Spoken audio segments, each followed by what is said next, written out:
Hola a todos. Esto es Noticias Fórmula 1 Express.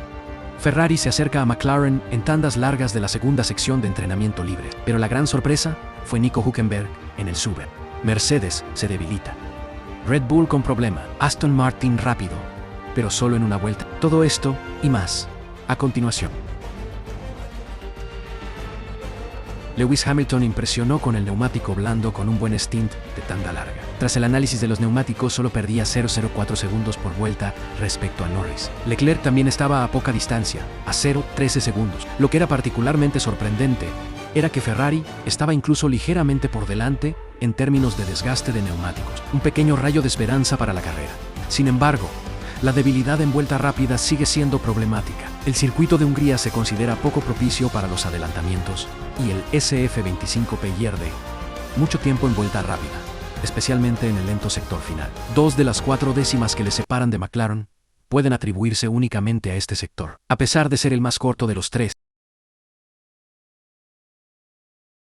McLaren dominó claramente el viernes, en el fin de semana de Fórmula 1 en Hungría, en la más importante segunda sesión de entrenamientos libres. Lando Norris marcó el mejor tiempo con un 1 a 15.624, 3 décimas de segundo por delante de su compañero de equipo, Oscar Piastri. El primer rival fuera del dúo McLaren fue Charles Leclerc en Ferrari, que ya estaba a 4 décimas de liderato.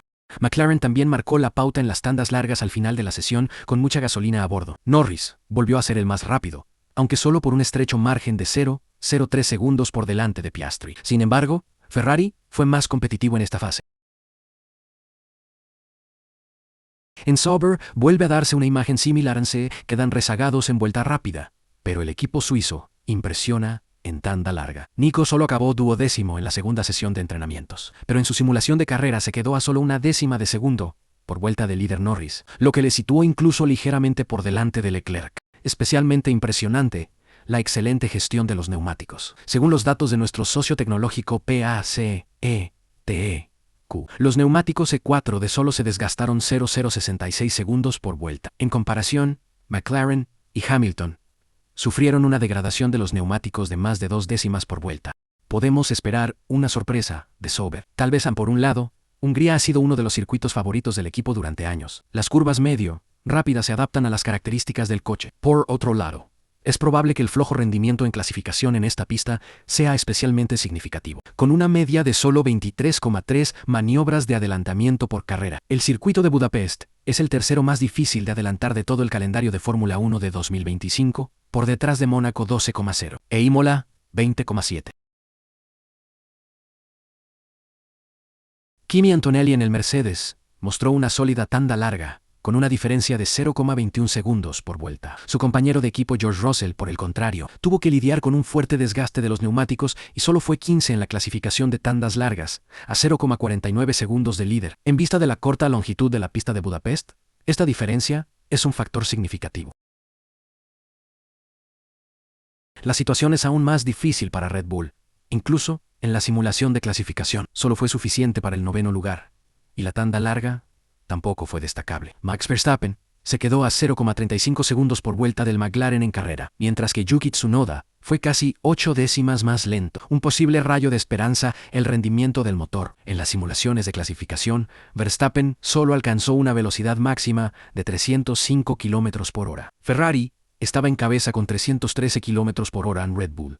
También era más lento en las rectas en las tandas largas, aunque aquí la diferencia era menor, así que todavía podría haber margen de mejora en este aspecto. Fernando Alonso y Lance Stroll tuvieron problemas con la degradación de los neumáticos. Alonso solo acabó décimo en la clasificación de tandas largas, a 0,33 segundos de líder. Por el contrario, Esteban Ocon 0,24, Franco 0,25 y Liam Lawson 0,26 lo hicieron mejor. Las diferencias en el mediocampo siguen siendo estrechas. Es difícil hacer un pronóstico claro. Los datos de la tanda larga de la segunda sesión de entrenamientos libres muestran una imagen variada del desgaste de los neumáticos. Aston Martin fue sorprendentemente fuerte en la clasificación, terminando cuarto y quinto. Sin embargo, el equipo de Silverstone mostró sus puntos débiles en carrera, mientras que los equipos de cabeza en particular lucharon con una fuerte degradación de los neumáticos. Algunos de los equipos del mediocampo mantuvieron sus neumáticos bajo control, incluso a un buen ritmo. El pasado lo demuestra en Hungría. La estrategia de 2 paradas ha sido la ganadora en los últimos tiempos.